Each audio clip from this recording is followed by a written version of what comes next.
Hello everyone. तो इस video में हम पॉलीग्रुप्स के बारे में जानेंगे। तो मैंने यहाँ पर एक स्पेल ले रखा है। अगर मैं यहाँ पे शिफ्ट F प्रेस करूंगा या फिर मैं यहाँ पर जाकर भी प्रेस कर सकता हूँ। तो यहाँ पर हमें शिफ्ट F इसका शॉर्टकट दिखाई भी दे रहा है। तो अगर मैं इस पर क्लिक करूंगा तो हमको यहाँ पे अपने मॉडल के पॉलीग्राफ्स दिखाई देंगे। तो जो आपको भी ये रेड कलर में दिखाई दे रहा है ये हमारा एक पॉलीग्रुप ही है। तो अगर मैं Ctrl+W क्लिक करूंगा तो इसका कलर चेंज हो जाएगा। तो मैं जितनी बार भी Ctrl+W क्लिक करूंगा उतनी बार इसका कलर चेंज होगा। तो अब हम डिटेल्स में जानते हैं इन पॉलीग्रुप्स के बारे में। तो अगर मैं अपने मॉडल पे कहीं पर भी इस तरह से मास्क करूंगा और मैं Ctrl+W क्लिक करूंगा तो ये इस तरह से मास्क हो जाएगा। और मैं अगर फिर से कहीं और पर जाकर मास्क बनाऊंगा और मैं Ctrl+W क्लिक करूंगा तो यहाँ पर भी इस तरह से एक और पॉलीग्रुप बन जाएगा। तो हम जितने ज्यादा पॉलीग्रुप्स चाहें उतने ज्यादा पॉलीग्रुप्स अपने मॉडल पर बना सकते हैं। तो अगर मैं इस तरह से ड्रैग करके मास्क बनाऊंगा और Ctrl+W पे क्लिक करूंगा तो इतने हिस्से में हमारा नया पॉलीग्रुप बन जाएगा। और जब हमारा ये नया पॉलीग्रुप बनेगा तो हमारा मास्क भी तुरंत इन्वर्ट होकर इस तरफ चला जाएगा। तो अगर मैं फिर से चाहूँ यहाँ पर मैं Ctrl+W क्लिक कर सकता हूँ या मैं बैक जाकर इस मास्क को इरेज भी कर सकता हूँ। तो इस तरह से हम जितने चाहें उतने पॉलीग्रुप्स बना सकते हैं। और अगर मैं कहीं पर भी मास्क किए बिना Ctrl+W पे क्लिक करूंगा तो हमारा पूरा मॉडल एक ही पॉलीग्रुप में कन्वर्ट हो जाएगा। तो मैं यहाँ पे फिर से कंट्रोल के साथ में ड्रैग करके Ctrl+W क्लिक करके एक और पॉलीग्रुप बना रहा हूँ। तो हम इन पॉलीग्रुप्स को सिलेक्शन की तरह यूज कर सकते हैं। अगर मैंने कंट्रोल की के साथ में शिफ्ट की को दबा के रखा है और मैं किसी भी पॉलीग्रुप पे जाके एक पर क्लिक करूंगा तो हमारा वो पॉलीग्रुप आइसोलेट हो जाएगा। तो मैं इस पे जो भी चाहे वो डिटेल बना सकता हूँ। और मैं अगर फिर से Ctrl+Shift पे क्लिक करूंगा और अपने मॉडल के बाहर कहीं पे भी एक बार क्लिक करूंगा तो हमारा जो भी हिस्सा हाइड हुआ था वो हिस्सा फिर से वापस आ जाएगा। और आप देख सकते हैं जो भी डिटेल मैंने अभी ऊपर वाले पॉलीग्रुप पे दिए उसने नीचे वाले पॉलीग्रुप पे कोई इफेक्ट नहीं डाला है। तो मैं फिर से बैक कर रहा हूँ और मैं फिर से पॉलीफ्रेम ऑन कर रहा हूँ। तो मैं फिर से Ctrl+Shift पे क्लिक करूंगा और अपने माउस पे एक बार लेफ्ट क्लिक करूंगा तो हमारा ये वाला पॉलीग्रुप आइसोलेट हो जाएगा। और मैं चाहूँ तो इस पे इस तरह से ड्रैग करके मास्क बना सकता हूँ और मैं Ctrl+Shift के साथ में मॉडल के बाहर फिर से क्लिक करूंगा तो हमारा पूरा मॉडल फिर से आ जाएगा। तो आप देख सकते हैं कि मैंने जब मास्क किया था तो ये मास्क सिर्फ इतने ही हिस्से पे इफेक्ट कर रहा है और जो हिस्सा मेरा हाइड था उसमें मास्क कोई भी इफेक्ट नहीं डल रहा है। तो मैं यहाँ पे जो चाहे वो बना सकता हूँ इस तरह से। तो अब हम कुछ और शॉर्टकट्स देखेंगे अपने मॉडल को आइसोलेट करने के। तो मैं Ctrl+Shift पे क्लिक करके इस तरह से ड्रैग कर रहा हूँ। तो हम जितना भी हिस्सा इस ग्रीन रेक्टेंगल के अंदर देख रहे हैं वो सारा हिस्सा हमारा आइसोलेट हो जाएगा। तो मैंने एक बार सारी कीज को छोड़ा तो इतने हिस्सा हमारा आइसोलेट हो गया। तो इस पर मैं कोई भी डिटेल सब दे सकता हूँ। मैं फिर से बैक कर रहा हूँ। एक बार मैं फिर से Ctrl+Shift को क्लिक करके ड्रैग कर रहा हूँ तो जितने हिस्से पे हमारा ये ग्रीन रेक्टेंगल रहेगा उतना हिस्सा हमारा आइसोलेट हो जाएगा। तो अगर मुझे अपने मॉडल का कुछ हिस्सा हाइड करना है तो उसके लिए मैं कंट्रोल की को दबा के रखूंगा, शिफ्ट की को दबा के रखूंगा और साथ में मैं अल्ट की को दबा के रखूंगा। तो अब मैं अगर ड्रैग करूंगा तो हमें इस तरह से रेड रेक्टेंगल दिखाई देगा। तो जितना भी हिस्सा इस रेड पार्ट के अंदर आएगा वो सारा हिस्सा हाइड हो जाएगा। तो मैंने एक बार सारी कीज को छोड़ा तो इतना हिस्सा हमारा हाइड हो गया। मैं फिर से बैक जा रहा हूँ। तो इस बार मैं Ctrl+Shift को ही सिर्फ दबा के रखा हूँ और मैं इस तरह से ड्रैग कर रहा हूँ तो हमको ये ग्रीन टैब दिखाई दे रहा है। तो अगर मैं इसको छोड़ूंगा तो जितना भी हिस्सा हमारा इसके अंदर है वही सिर्फ आइसोलेट रहेगा। और मैं अगर फिर से Ctrl+Shift के साथ में ड्रैग करूंगा और मैं अगर अल्ट की को दबा लूंगा तो ये एरिया रेड हो जाएगा। अगर मैं अल्ट की को छोड़ूंगा ये फिर से ग्रीन हो जाएगा। तो अगर मैं अल्ट की को फिर से दबाऊंगा और यहाँ पे मैं सारी कीज को छोड़ दूंगा तो इतना हिस्सा हमारा हाइड हो जाएगा। तो बेसिकली अगर हम सिर्फ कंट्रोल और शिफ्ट को दबा के रखेंगे तो ये ग्रीन रहेगा। तो जितने भी हिस्से पे हम इसको लाएंगे उतना हिस्सा हमारा आइसोलेट हो जाएगा। और अगर हम अल्ट की को भी दबाएंगे तो ये पूरा एरिया रेड हो जाएगा। तो अब हम इसको छोड़ेंगे तो जितने हिस्से पे भी ये एरिया इफेक्ट कर रहा है वो सारा हिस्सा हाइड हो जाएगा। तो मैंने फिर से Ctrl+Shift को दबाया तो आप यहाँ पे देख सकते हैं कि हमारा सेलेक्ट रेक्टेंगल ऑप्शन ऑन है। तो अगर मैंने इस पर क्लिक किया तो हमको यहाँ पे कई सारे ऑप्शंस दिखाई दे रहे हैं अलग अलग तरह से सिलेक्शन बनाने के। तो अभी हमारा सेलेक्ट रेक्ट ऑप्शन ऑन है। और अगर मैं यहाँ पे सेलेक्ट लासो पर क्लिक करूंगा तो जैसे हमारा मास्किंग में लासो टूल वर्क कर रहा था, वैसे यहाँ पे भी लासो टूल वर्क करेगा। तो मैं इस तरह से ड्रैग करूंगा, तो जितने हिस्से पे भी हमारा एक ग्रीन एरिया है उतना हिस्सा हमारा आइसोलेट होगा। तो मैं फिर से बैक करूंगा और मैं कंट्रोल शिफ्ट और अल्ट के साथ में क्लिक करके ड्रैग करूंगा, तो जितने हिस्से पे भी रेड एरिया है वो सारा हाइड हो जाएगा। तो बेसिकली लासो टूल सिलेक्शन का एक अलग तरीका है। तो मैं फिर से कंट्रोल प्लस शिफ्ट को क्लिक कर रहा हूँ और मैं यहाँ पर से ब्रश टैब पे आके यहाँ क्लिक कर रहा हूँ। तो अब हम देखेंगे क्लिप सर्कल क्या करता है। मैंने इस पे क्लिक किया, तो अगर मैं इस पर कंट्रोल प्लस शिफ्ट की को दबा के रखूंगा और यहाँ पे मैं ड्रैग करूंगा तो हमको ये सर्कल दिखाई देगा। और यहाँ पर भी अगर मैं स्पेस बार को क्लिक करूंगा तो मैं इस सर्कल को जहाँ चाहे वहां ले जा सकता हूँ।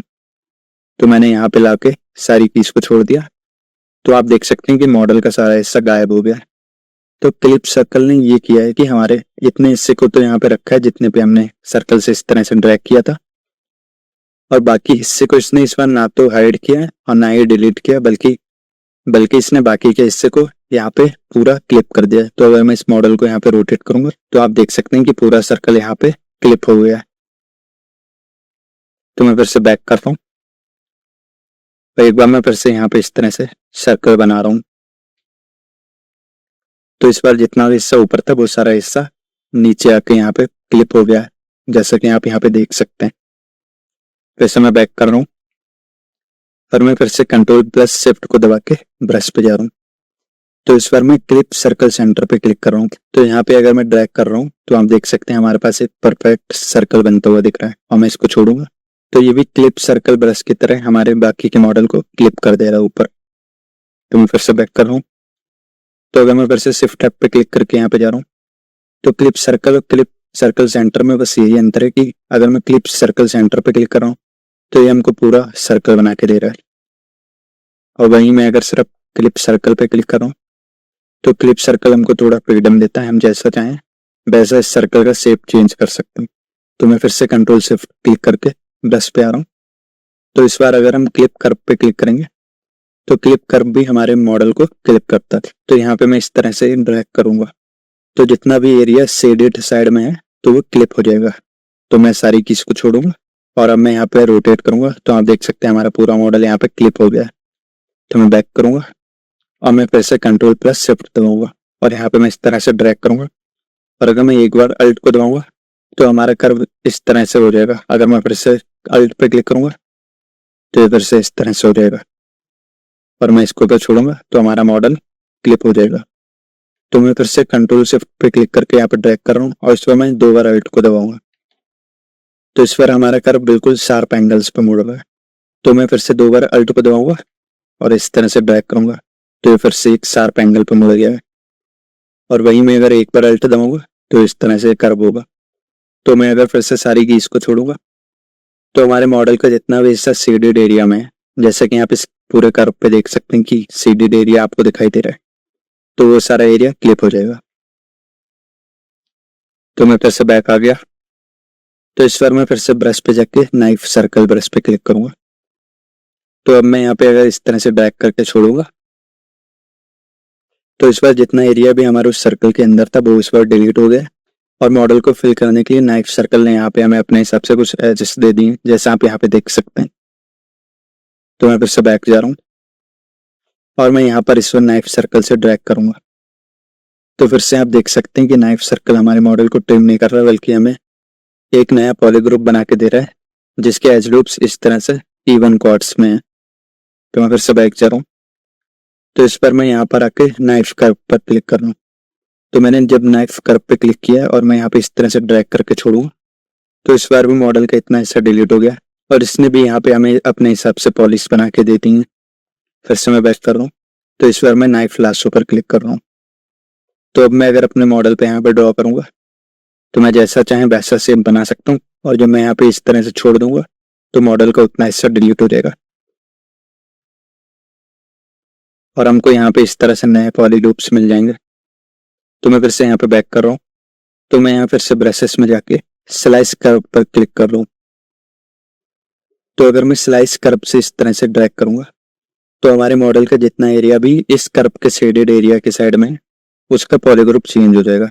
तो मैं सारी कीज को छोड़ रहा हूँ तो आप देख सकते हैं कि यहाँ पे पॉलीग्रुप्स चेंज हो गए। फिर से मैं बैक कर रहा हूँ, तो यहाँ पे मैं फिर से ड्रैग कर रहा हूँ, तो हमारे मॉडल का इस बार भी जितना एरिया शेडेड साइड में है उसका पॉलीग्रुप चेंज हो जाएगा।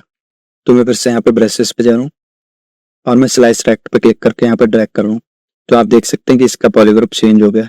तो अगर मैं यहाँ पे फिर से ड्रैग करूंगा तो इसका पॉलीग्रुप चेंज हो गया। तो यहाँ पे जितनी बार भी मैं ड्रैग करूंगा उनका पॉलीग्रुप चेंज हो जाएगा। तो अभी के पॉलीग्रुप सिलेक्शन में हम इतने ही ऑप्शंस को देखेंगे। तो मैं Ctrl+W दबा के अपने मॉडल को एक पॉलीग्रुप में चेंज कर रहा हूँ। और अगर मैं टूल पैलेट पे आके यहाँ पॉलीग्रुप्स पे क्लिक करूंगा तो हमको यहाँ पे कई सारे ऑप्शंस दिखाई देंगे। तो हम सबसे पहले देखेंगे कि ये ऑटो ग्रुप्स क्या करता है। तो ऑटो ग्रुप्स को काम करने के लिए हमारे पास कम से कम 2 मॉडल्स होने चाहिए।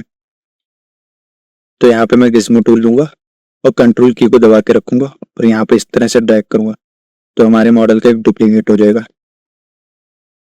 लेकिन अगर मैं सब टूल पे जाऊंगा तो आप देख सकते हैं कि हमारे पास एक ही मॉडल है। मतलब अभी जो हमने मॉडल डुप्लीकेट किया था उसने यहाँ पे अलग सब टूल नहीं बनाया, बल्कि ये एक ही सब टूल है, यानी कि ये दोनों मॉडल एक साथ में कंबाइन है।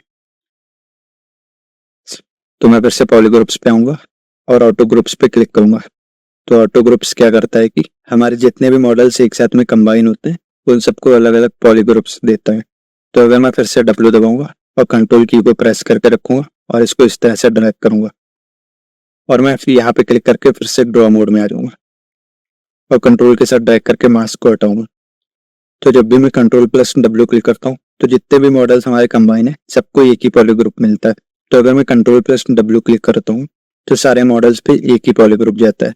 तो अगर मैं Ctrl+Shift दबा के एक मॉडल को सेलेक्ट करना चाहूंगा तो वो मैं सेलेक्ट नहीं कर पाऊंगा। तो अगर मैं ऑटो ग्रुप्स पर क्लिक करूंगा तो हमारे जितने भी मॉडल्स होंगे सब पे अलग अलग पॉलीग्रुप्स बन जाएंगे।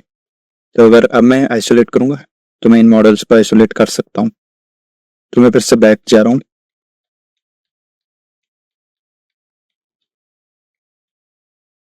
तो आप देख सकते हैं यहाँ पे कई सारे ऑप्शंस और भी हैं, लेकिन अभी के लिए हम इन ऑप्शंस को स्किप करेंगे और यहाँ पे मैं विजिबिलिटी पे क्लिक कर रहा हूँ। तो आप यहाँ पे देख सकते हैं हाइड PT लिखा हुआ है और शो PT लिखा हुआ है। तो अगर मैं अपने मॉडल पे कहीं पे भी मास्क करता हूँ और मैं हाइड PT पे क्लिक करूंगा तो जितना भी हिस्सा मास्क नहीं था वो सारा हिस्सा हाइड हो जाएगा और जितना भी हिस्सा मास्क था वो सारा हिस्सा यहीं पर रहेगा। फिर से मैं बैक चलूं और यहाँ पे मैं फिर से मास्क बना लूँ और मैं फिर से हाइड PT पे क्लिक करूंगा तो हमारा फिर से वही हिस्सा हाइड होगा जो मास्क नहीं था। और शो PT क्या करता है कि जो भी हमारा हिस्सा हाइड है वो फिर से वापस आ जाता है। तो मैं फिर से Ctrl+Shift दबा रहा हूँ और यहाँ पे ब्रश पे जाके सेलेक्ट ट्रैक पर क्लिक कर रहा हूँ। तो अब मैं अगर अपने मॉडल पे कुछ इस तरह से आइसोलेट करूंगा और यहाँ पे अगर ग्रो पे क्लिक करूंगा तो हमारे फेसेस इस तरह से ग्रो होते जाएंगे। और अगर मैं श्रिंक पे क्लिक करूंगा तो ये फेसेस इस तरह से श्रिंक होते जाएंगे। तो बेसिकली जो भी हिस्सा हमारे मॉडल का हाइड है वो यहाँ पे ग्रो करने पे वापस आता जाएगा और श्रिंक करने पे जो भी हिस्सा हमें दिख रहा है वो सब हाइड होता जाएगा। और अगर मैं यहाँ पे ग्रो ऑल पे क्लिक करूंगा तो हमारा पूरा मॉडल वापस आ जाएगा। तो मैं एक बार फिर से बैक कर रहा हूँ और अगर मैं आउटर रिंग पर क्लिक करूंगा तो हमारे मॉडल के जो भी सबसे बाहर के फेसेस है वो सब आइसोलेट हो जाएंगे। तो विजिबिलिटी में भी हम इतना ही रखते हैं अभी के लिए और मैं फिर से Ctrl+Shift के साथ में क्लिक कर रहा हूँ तो हमारा पूरा मॉडल वापस आ गया। आई होप आपको इस वीडियो से काफी सारी इंफॉर्मेशन मिली होंगी। तो अब मिलते हैं नेक्स्ट वीडियो में। Thank you everyone.